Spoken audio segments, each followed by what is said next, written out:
just like money. It's a taboo subject that we talk about in the church, and we use money every day. So open your mind, prosperity that God wants for you. So he asked the question, how would Jesus invest? We're breaking the poor man's mentality. The poor man's mentality. How would Jesus invest? We're breaking the poor man's mentality. The poor man's mentality. Yeah. Well, hello, and welcome to How Would Jesus Invest? I am Gayle Gilmore, and my mission each week is to share about that taboo subject and often dirty words in the church: money, finances, prosperity, and wealth. I am so glad that you are joining me today. And I want to remind you to subscribe to the Gem Nugget channel. That's what you're watching right now. Chat, share, like. We are now at 40,000 subscribers and growing. Please, if you would like to support us, do the thanks. You see a little heart there with a $sign, or at Gem Gifts. Or GraceAndTwineMinistries.com. You see all that information on the bottom of your screen. And Grace and Twine Ministries, we are a 501(c) organization. But again, thank you so much for joining me for How Would Jesus Invest? Please let me know that you are watching by typing in the chat. And let me know where you're watching from, especially if you're watching from somewhere outside of the state of Virginia, somewhere else across the United States, even in other parts of the world. We have people watching us as far away as from Kenya and Sweden and other areas. So thank you so much for joining me for How Would Jesus Invest? Well, if this is your first time watching How Would Jesus Invest, well, let me tell you a little bit about myself. I am an award-winning author. I wrote a book called How Would Jesus Invest? Sounds familiar. That's what the name of this program is.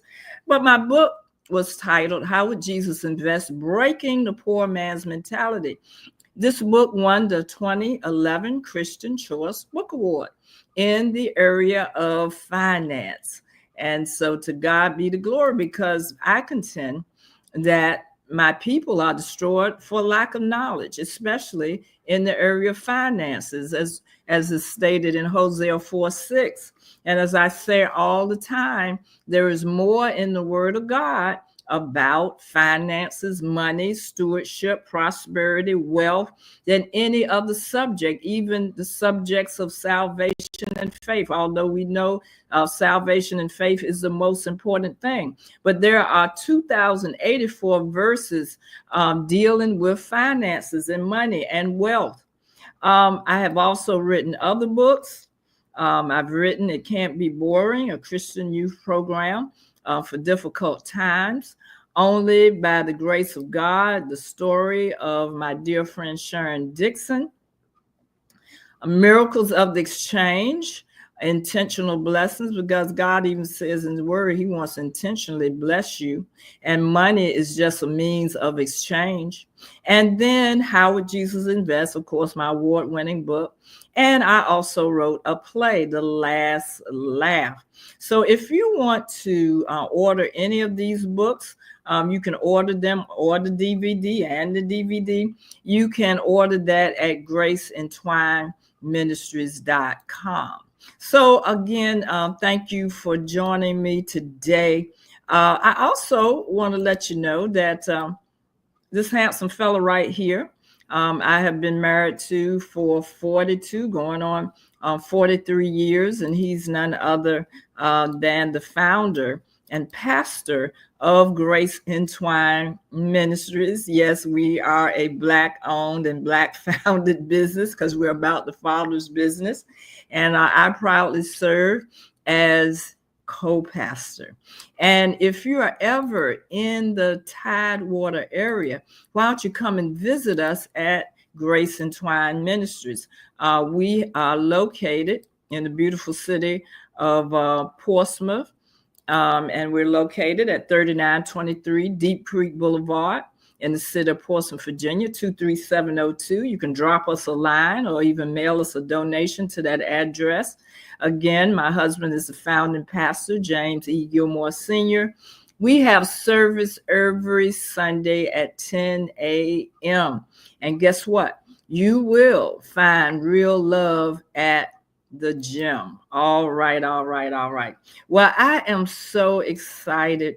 As you see here, I am dressed because it is still Black History Month. And we've been celebrating all the month, actually. And I'm excited today because I want to I have a topic here today. And my topic today is lifting, supporting, and investing in our own people. And when I say our own people, I'm talking about our Black American people and family. And so last week, I kind of started this out because we even found out in the Bible, Jesus used parables, and he used even money examples in the parables, but there were even stories that illustrated, these were true stories that he that are shared. And the thing that I mentioned last week, that even Jesus prioritized helping his own people, which was the Jewish people, the people of Israel. I shared the story last week of the time that a Gentile woman came to him and wanted him to heal her daughter. In the beginning, it appeared that Jesus was rude, but what he was saying, he said, my mission was to come to the lost sheep of Israel, which are my people, first, to deliver them. It wasn't that he didn't want to do, he wasn't discriminating, but he prioritized helping his own people first. And he said, I came for the lost sheep of Israel. He even had told his disciples, don't even go into those areas, go into the first area first. And then when Paul came, Paul knew he came for the Greek first and then the Gentiles. And so Jesus even prioritized that. So we're going to continue that theme. Now, last week I shared about different Black businesses, Black-owned businesses, even in our area that we should support. And one of those businesses was a supermarket that we had gotten information about. It is a Black-owned supermarket in Norfolk, Virginia, in the Berkeley section. And if you were not here on How Would Jesus Invest, I just want to share that short clip that I shared about the supermarket on last week. Here we go. As a Black-owned grocery store, Hey City Crew checked out e-palmers, and I was pleasantly surprised. You do get 50% off of your fruits and vegetables if you use your EBT card, and the prices were pretty reasonable for most items. They do also have a yak station, so if you're into yak, they have everything set out for you. They also have a butcher that can custom cut meats for you, and in their seafood department, they have a seafood boil by order, which is of your typical crab legs, your butter, and your seasonings, which I thought was pretty cool. And in the back, they have the soul food kitchen where they serve desserts, patties, breakfast, lunch, entrees, dinners. Definitely something to check out. All right. So we had gotten that information. And so Pastor and I decided, hey, we are going to check out E-Palmer Supermarket. And we was going to make our grocery. And that's exactly what we did. But there's two stories in this, because before we went to E-Palmer's, this store, supermarket, is like maybe a block, not even a block from the school that I used to work at, which was St. Helena Elementary School. You know, this school, small school, never got enrollment over 200 students. But I was so grateful for the opportunity to work there. And I said, before we go over to E. Palmer's, I said, I want to go over to my old stomping grounds and check out my school before I went over to E. Palmer's. And so that's what I did. And so when I got there, there's so many memories just poured into my mind. And when I was there, I was blessed. I was selected as a Teacher of the Year in 1996. And this is a plaque. This is an article that they did in the Virginia Pilot when I won that award. And it's kind of small. I know it's kind of small up here, but you'll see me standing in my office. And yesterday I went back and I went back to that very office. But before I went in there, of course, I wanted to meet the principal who was there, to see who was there so I could get permission to do a little video. And I met the principal there, just a lovely lady and leader. And her name is Mrs. Angel Robinson. And she is the principal of St. Helena Elementary School. And, we were just talking and I told her, I was there and everything and how things had changed and how I appreciated the opportunity of the principal, a former principal who has passed. She was retiring when she was going to hire me, when she interviewed me. And I was so grateful because her goal as her last year of retirement, she had two goals.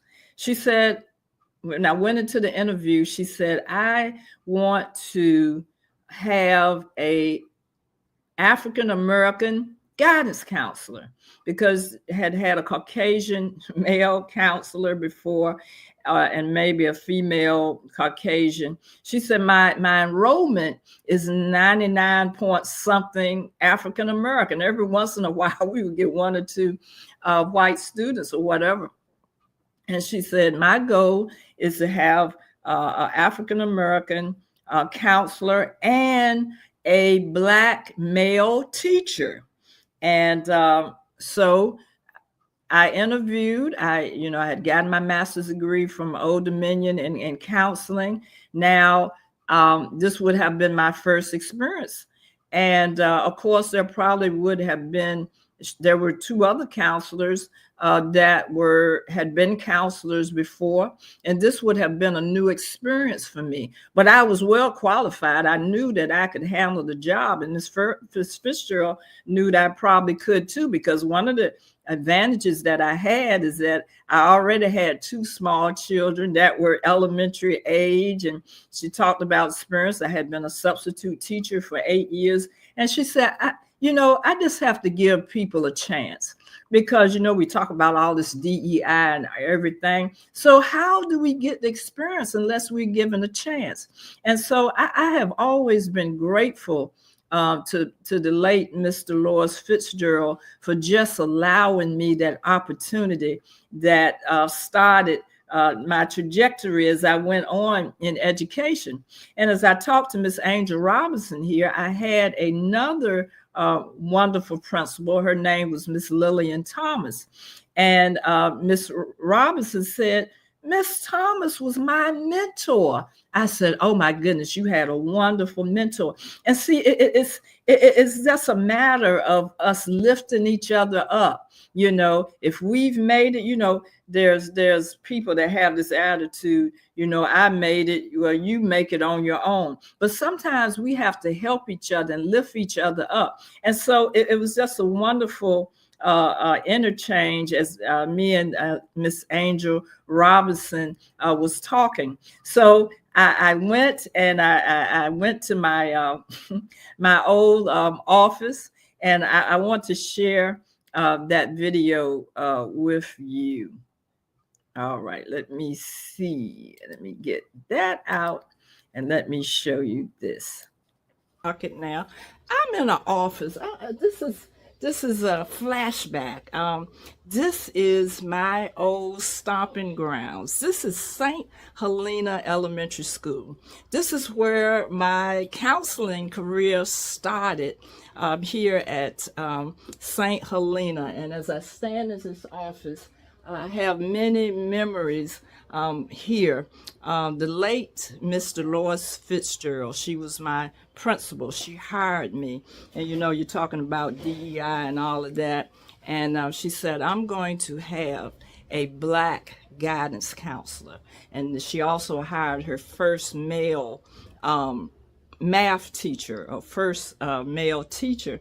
And I started here. And I thank God for the opportunity, and I thank God for Miss Dolores Fitzgerald. This was my office. Of course, there's another counselor here now, but this is where it all started, St. Helena Elementary School. And I just wanted to come in, and I thank Miss Robertson, the principal here now at St. Helena, for just allowing me to come in and just to reminisce about my beginnings. I do see my school up here. This counselor has all of these pennants, and I went to Virginia Commonwealth University, and I got my bachelor's degree, and then I went on to ODU. I'm surprised she don't have ODU in here, but that's okay. Oh yeah, she does have ODU. And then I went on, and I used to do the same thing. I had the pennants, letting kids know what they could be. Oh my goodness, bringing back so many memories. The counselor is not here today, but bringing back so many. Her bookcase kind of looks like mine too when I was here. But just reminiscing, and I'm getting ready to head down to E. Palmer's, the Black-owned, but this was where I started. There wasn't even busing here. Everybody walked to school because it was neighborhood. And so just reminiscing. So I'm leaving now. Pastor and I are getting ready to go to E. Palmer's. But I had to just stop. And maybe some of my St. Helena people, y'all might be watching. Man, I mean, it looks so nice, always clean, and always really neat. So I'm walking out of here now. There's so many memories here at St. Helena. I have to be careful because I can't take pictures of any children or anything. So we're walking out now, but I'm going to head down. It's always good to remember where you come from. Yes, this is St. Helena Elementary School, the home of the Panthers. And of course, I've had so many memories here. So I'm going to head on down. Pastor and I are getting ready to go on and check out this Black-owned supermarket, E. Palmer's. So I will be back. I love you, St. Helena. I'll be back.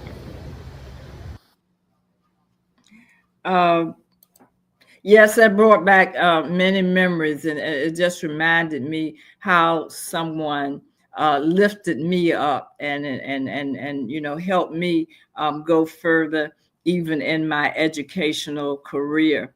And so that's what it's all about. It's about lifting, supporting, and even investing in our people. If some of you are coming on late, we're sharing this today. This is Black History Month, and we want to lift, support, and invest in our own people. So we headed over, Pastor and I, we headed over to E. Palmer's.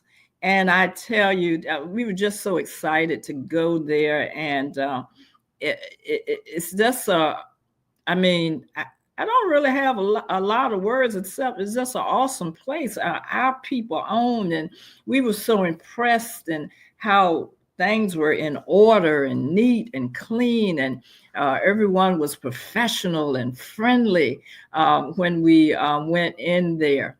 Let me see. I just have. I just want to show you pictures that my husband took when we went in. The fruits and vegetables, so fresh.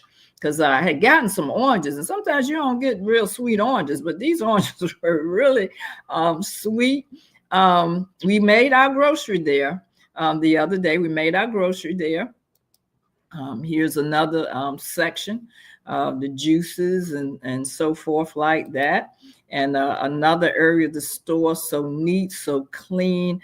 Everything was just so orderly.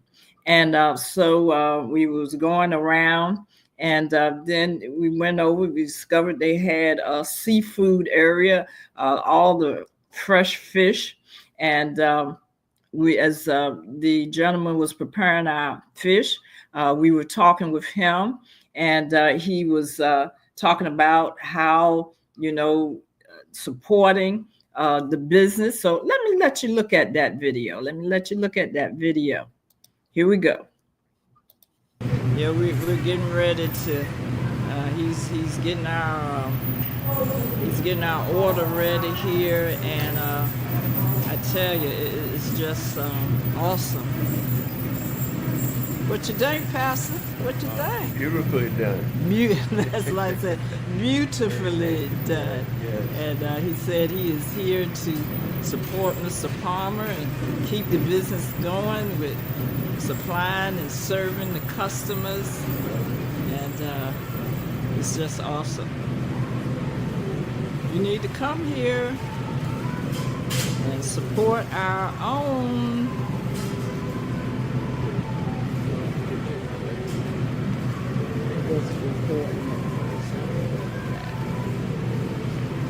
So as he's finishing here, I tell you, we are almost done. You can see here we've got our basket almost full, and it is just awesome. And we just want to continue to support.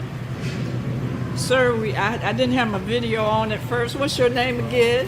My name is Richard. Richard? Yes, ma'am. And what you told my husband earlier, why are you here? Why do you do this? I'm here to support Mr. Palmer on his business and try to generate as much customers as we can. Try to deal with everybody the right and proper way. Try to keep some fresh stuff going. Yes. All of that. So we do steamed fish, steamed crab, steamed shrimp, and all of that. So we're just here for all of you guys.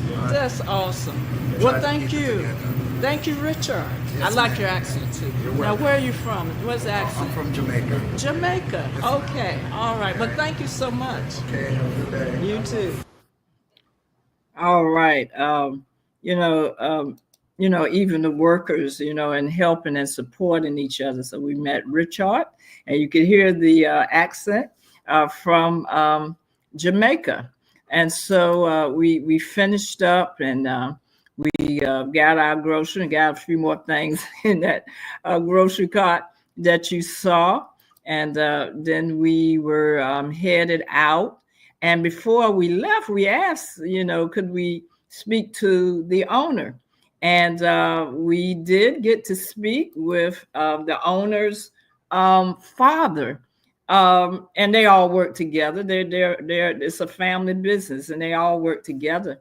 And here is that Gayle, Gilmore, and Pastor's here. Pastor JG is here, and we're here at E. Palmer's supermarket, a Black-owned supermarket in the Berkeley section of Norfolk, Virginia. Now, this is Mr. Palmer. He is the father of the owner.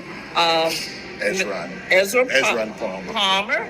And we just finished shopping. We just got our grocery and everything. And I appreciate you guys for coming over here to support us. Yes. Looking forward to see you guys on more occasion on a regular. Oh, we will. I hope you guys become my regular. Okay, I appreciate you guys. Yes.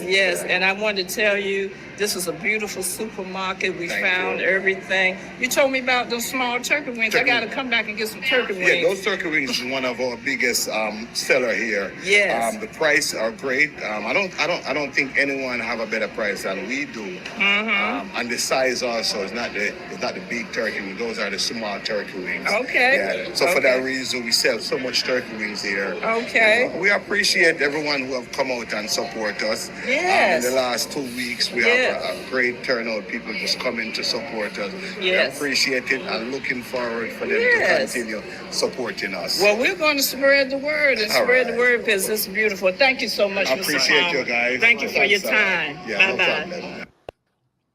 Yes, and guess what? I went back. We had finished making grocery. Pastor put the grocery cart. I said, I got to go back and get those turkey wings because they were a good price, and I don't like those giant turkey wings. I know a lot of friends. I know a lot of people. Y'all like to get those turkey wings, and if you want to get turkey wings, they were at a good price. It was like $8 and some change for about a tray of about maybe 8 or 10 turkey wings. I mean, that was great. But I just want to just spread the word, support this awesome Black-owned business, E. Palmer Supermarket. That's the address right there, 201 East Berkeley Avenue in Norfolk, Virginia, in the Berkeley section of Norfolk. You know, hadn't been over in that section in a long time. And there's a lot of new development, new houses over there by the school where I used to work. Metropolitan Funeral Home, they have a new building over there, you know, Mayor Alexander. And I remember Mayor Alexander because he used to come and read to our children at St. Helena. He was a wonderful mentor for our school. But they're so proud. They're so proud of the community and proud of this supermarket. I mean, Walmart, Kroger's, Farm Fresh, it won't no difference, but it was just a wonderful experience, good prices, fresh food, and everything. So please support this supermarket. So again, those of you, again, you might be coming on late, and I just wanted to share because this thing is about, especially during Black History Month, we want to make the emphasis that we need to lift, support, and invest in our own people. Okay. And there's so many other businesses, and sometimes we just need to be made aware of these businesses. So we want to do that. Last week, I mentioned quite a few in our area, and we want to support them, not just during Black History Month, but ongoing. So, because we plan to go back to E. Palmer's because it's a great place to shop. Now, thank you for joining me today. And next week, you don't want to miss next week because I'm going to have as my special guest next week on February the 22nd, attorney Eric O. Moody of Eric O. Moody and Associates. He has a radio show on Thursdays, It's the Law. He will be my special guest on How Would Jesus Invest? And you don't want to miss this episode because another area we talk about that a wise man leaves an inheritance for his children's children. The inheritance is not always just money. It does include that, but other things we can pass down to our children. Now, when it comes to the inheritance and things of the physical nature, Mr. Eric Moody is going to tell us how to do that and how to leave that properly, when that time comes.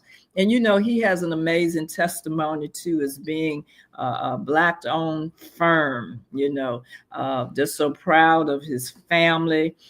His son, Elliot Moody, just became judge in the city of Portsmouth last year in 2024. But I can't wait. Have your questions ready. Also, if you have some questions, you can put those questions in the chat. And as time allows, we will see as many questions that we can answer as it pertains to heir property. That's HEIR, inheritances, wills, and so forth. And even in the area of some finances when it comes to those certain things. So join me next week. I'm just so excited about this whole month that we have been celebrating Black History Month, and these episodes on how would Jesus invest. As always, I just thank you for joining me on these episodes and tuning in to the Gem Nugget channel. We have different offerings all throughout the week. On Tuesdays, we have Church School Live, where you can get your weekly Bible school lesson from the International Sunday Lesson Series. On Thursdays, you can get your weekly Bible study from Life Study, because not only do we study the Word of God, which we know is so important, but we need to learn how to apply it to our everyday life. I'm trying to help you get your exercise on Mondays through Friday with Walking 1K with Gigi, as well as trying to inspire you and encourage you. Of course, Saturdays, How Would Jesus Invest? And then Sundays, now tune in Sundays, because you can catch our worship services, our previous worship services from the week or 2 weeks before. So we have something almost every day. But we thank you, Pastor James E. Gilmore and I. We thank you for joining us and supporting us through your prayers and through your encouragement and through your resources. I just want to remind you again to subscribe to the Gem Nugget channel.